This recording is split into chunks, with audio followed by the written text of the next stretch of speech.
जय हिंद साथियों।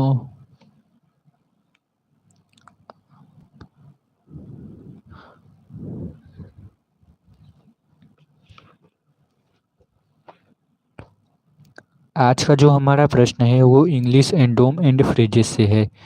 तो चलिए वीडियो को स्टार्ट करते हैं बिना देरी करते हुए।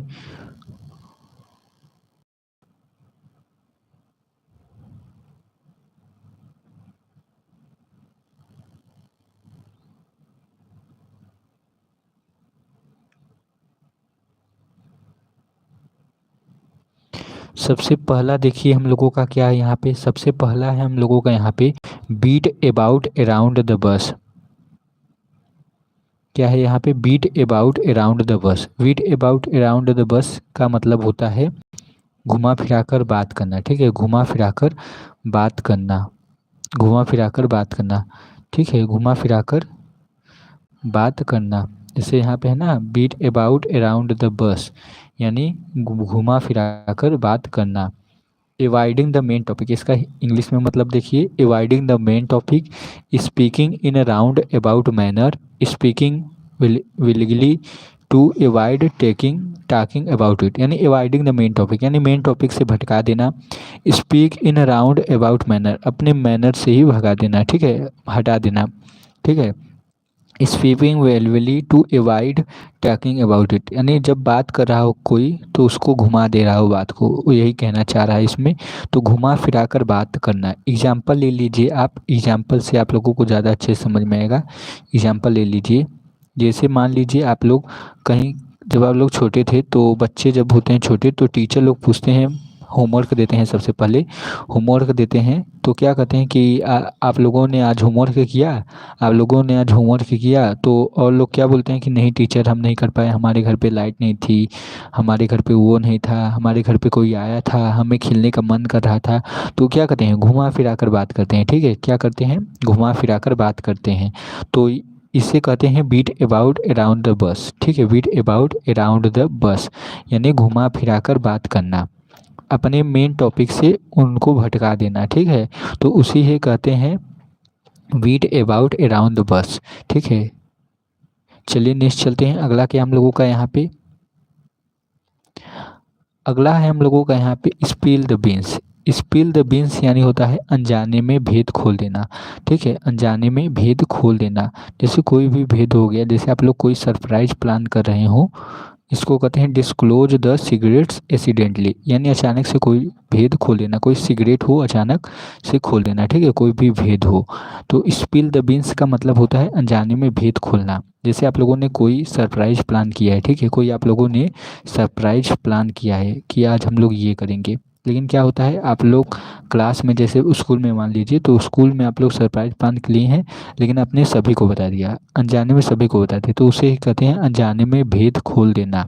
ठीक है, राज की बात बता देना, तो उसको कहते हैं स्पिल द बीन्स। ठीक है, अनजाने में भेद खोल देना। चलिए नेक्स्ट चलते हैं। अगला क्या हम लोगों का यहाँ पे, अगला है हम लोगों का यहाँ पे कॉस्ट एंड आर्म। क्या है, कॉस्ट एंड आर्म। क्या है, cost and arm and A leg. Cost and arm यानी कॉस्टली कोई चीज़ होगा, आर्म यानी हो गया भुजा कह लीजिए, और आर्म लेग मतलब हो गया पैर। ठीक है, या टांग कह लीजिए। ठीक है, पैर या टांग। तो वेरी एक्सपेंसिव इसका मतलब हो जाएगा a large amount of money. A large about amount of money का मतलब होता है पैसों की बहुत बड़ी रकम होना। ठीक है, लार्ज अमाउंट होना। ठीक है, बहुत बड़ी होना। तो बहुत, इसका हिंदी में मतलब हो गया बहुत महंगा पड़ना। ठीक है, बहुत महंगा पड़ना।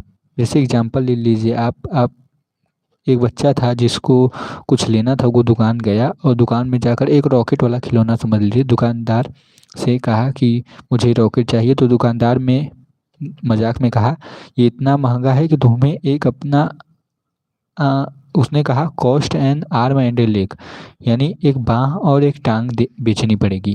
तो वो हंस पड़ा कि अरे भाई साहब क्या बोल रहे हो। बोला इतना महंगा नहीं चाहिए, नहीं चाहिए मुझे, इतना महंगा नहीं चाहिए।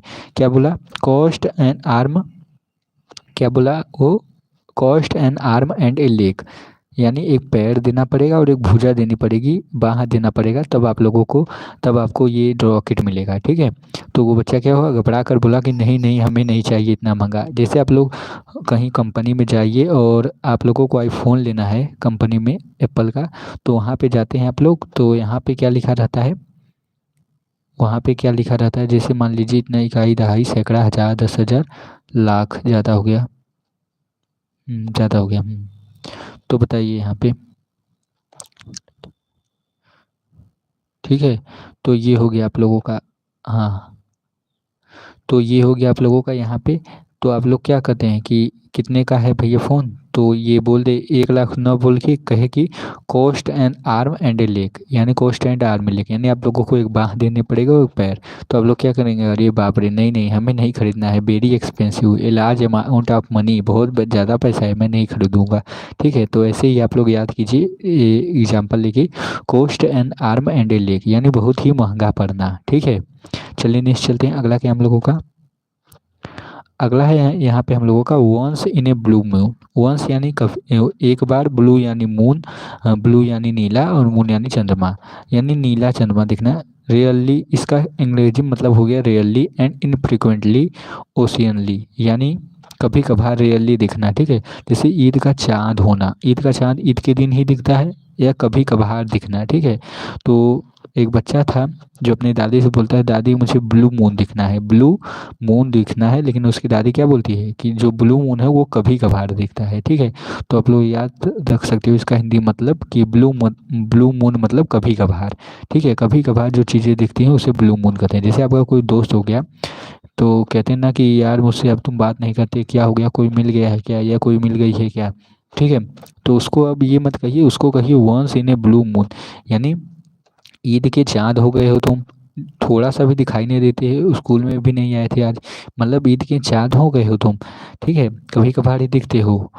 चलिए नेक्स्ट चलते हैं, अगला क्या हम लोगों का, अगला है पांचवा यहाँ पे हम लोगों का face the music. Face the music यानी होता है, यहाँ पे फेस द म्यूजिक ये नहीं म्यूजिक को सुनना है, फेस द म्यूजिक का मतलब है किए का परिणाम भुगतना, या आपने किए जो गलत काम किया है उसकी सज़ा का सामना करना, टू एक्सेप्ट पनिशमेंट, ठीक है, फॉर मिस्टेक, अपने मिस्टेक जो किया उसकी पनिशमेंट को स्वीकार करना, ठीक है। पनिशमेंट यानी जो गलत काम किया उसका परिणाम।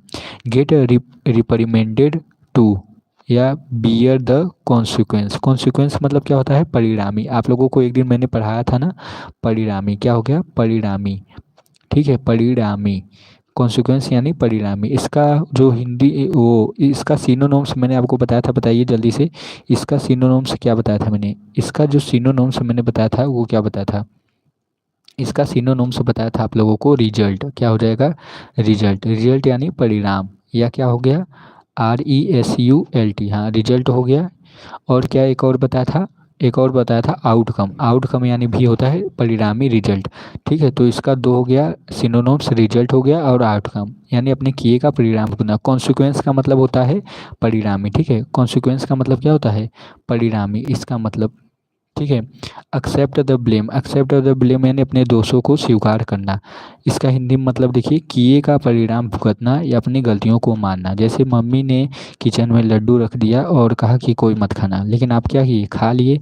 अब मम्मी ने पूछा कि किसने लड्डू खाया, तो आपने क्या किया, बता दिया, पहले कहा कि नहीं नहीं मैंने नहीं खाया है, तो वो दूसरा हो गया। आपने कहा कि हाँ मैंने ही खाया, फेस द म्यूजिक हो गया, एक्सेप्ट द ब्लेम हो गया, ठीक है, अपने दोस्त को स्वीकार कर लिया। टू एक्सेप्ट पनिशमेंट, दंड के लिए अपनी मिस्टेक को, अपनी गलतियों को मान लिया कि हाँ मम्मी मैंने ही लड्डू खाया था, ठीक है। आखिर में क्या किया, फेस द म्यूजिक कर लिया, बहाना नहीं बनाया कि नहीं मम्मी मैंने नहीं खाया था, आपने कहा कि हाँ मम्मी मैंने किया, मतलब अपनी गलतियों को स्वीकार करके दंड के लिए तैयार हो गए, ठीक है, अपनी गलतियों को स्वीकार करके दंड के लिए तैयार हो गए, तो उसे क्या कहते हैं, फेस द म्यूजिक, ठीक है। अगला देखते हैं, अगला क्या हम लोगों का यहाँ पे, मैं आप लोगों का लास्ट में कमेंट देखूंगा, आप लोग कमेंट करते रहिए, ठीक है। छठे नंबर पे देखिए, छठा है under the weather. Under the weather होता है अपने मौसम के नीचे आ जाना, अंडर यानी नीचे, और वेदर मतलब क्या होता है, मौसम, लेकिन इसका ये मतलब नहीं है कि मौसम के नीचे आ गए आप लोग, ठीक है, मौसम के नीचे नहीं है आप लोग, इसका मतलब होता है to not feel well, to not feel well मतलब फील मतलब अच्छा, वेल मतलब बहुत ही अच्छा, तो आप लोग अच्छा महसूस नहीं कर रहे हैं। To feel sick or unhealthy, sick यानी बीमार, बीमार जैसा महसूस कर रहे हैं, या अनहेल्दी, अनहेल्दी मतलब क्या होता है, अनहेल्दी मतलब होता है जैसे आप लोग अस्वस्थ हैं, ठीक है, अस्वस्थ हैं, बीमार महसूस कर रहे हैं। To be in low spirits यानी आपकी जो बैटरी है एक तरह से शरीर की वो लो हो गई है, ठीक है, इसको लो स्पिरिट्स कहते हैं। तो इसका सब का मीनिंग हो गया बीमार होना, ठीक है, क्या होना, बीमार होना। अंडर द वेदर का मतलब क्या हो गया, बीमार होना। तो परीक्षा में तो याद रखना अंडर द वेदर यानी बीमार होना। जैसे आप लोग बारिश, एक बच्चा पार्क में खेल रहा था, खेलते खेलते क्या हुआ, बारिश होने लगी और ठंडी ठंडी हवा चलने लगी, तो बच्चा भीग गया और अगले दिन उसे बुखार हो गया। अब वो बिस्तर पे लेटा है और क्या बोल रहा है, under the weather, under the weather, और बोल के हंस रहा है, यानी वो मौसम के नीचे आ गया, यानी बीमार महसूस कर रहा है, या मौसम के नीचे दब गया है, ठीक है, इसे कहते हैं मौसम के नीचे दब गया। चलिए नेक्स्ट चलते हैं, अगला क्या हम लोगों का, अगला है हम लोगों का यहाँ पे 7वां नंबर। देखिए 7वां नंबर है हम लोगों का, कमेंट करते रहिए, मैं लास्ट में देखूंगा आप लोगों का, ठीक है। 7वां नंबर है ए bolt from the blue. A bolt from the blue का मतलब होता है आकस्मिक घटना, ठीक है, ए बोल्ट फ्रॉम द ब्लू यानी अचानक कोई घटना हो जाए, जैसे आप लोग अचानक मेरी वीडियो पे आ गए अचानक, ठीक है, मेरी वीडियो पे अचानक आ गए आप लोग, तो उसे कहते हैं ए बोल्ट फ्रॉम द ब्लू, यानी अचानक कोई बड़ी घटना हो जाए, कोई चौंकाने वाली घटना जो बिल्कुल भी उम्मीद न की हो आपने, ठीक है, उम्मीद नहीं की हो आपने। जैसे आप लोगों ने उम्मीद नहीं की हो कि जैसे मेरा एमटीएस में सिलेक्शन हो गया, आप लोगों ने उम्मीद न की हो लेकिन फिर भी आ गया ना रिजल्ट में नाम, तो आप लोग क्या हो, अचानक चौंकाने वाली कोई घटना हो जाए जिसकी कोई उम्मीद न हो।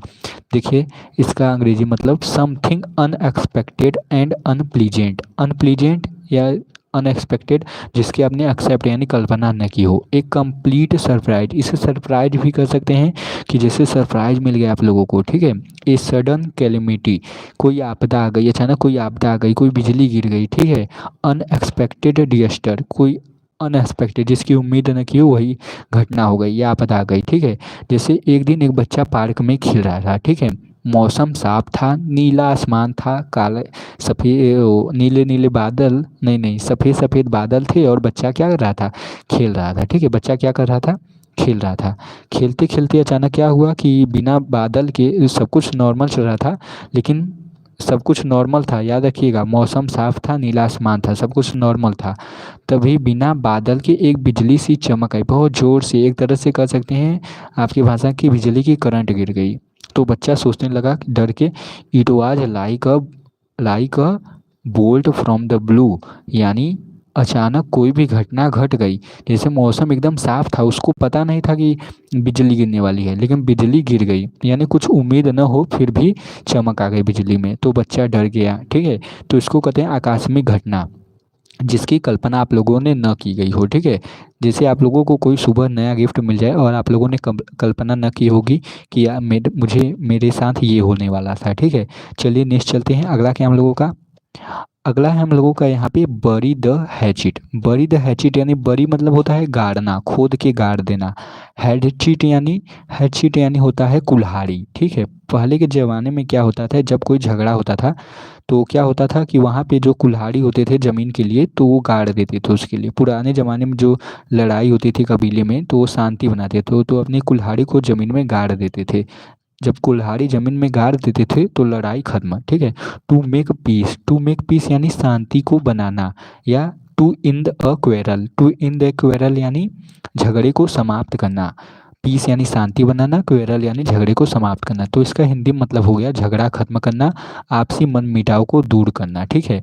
बरी मतलब आप लोग याद रखना कि बरी मतलब होता है खनकर गाड़ना, ठीक है। हैचिट यानी कुल्हाड़ी, यानी झगड़ा मिटा देना, एक तरह से दुश्मनी या मन मिटाव जो हो, भूल कर दोबारा दोस्त बन जाना, ठीक है। मन मिटाव को दूर करके दोबारा दोस्त बन जाना, कहते हैं ना झगड़ा खत्म करो, बरी द हैचिट। तो आप लोग अपने निजी लाइफ में इसे एक्सेप्ट कीजिए, मतलब अपने लाइफ में इसे इस्तेमाल कीजिए, तो आप लोगों को जल्दी याद हो जाएगा।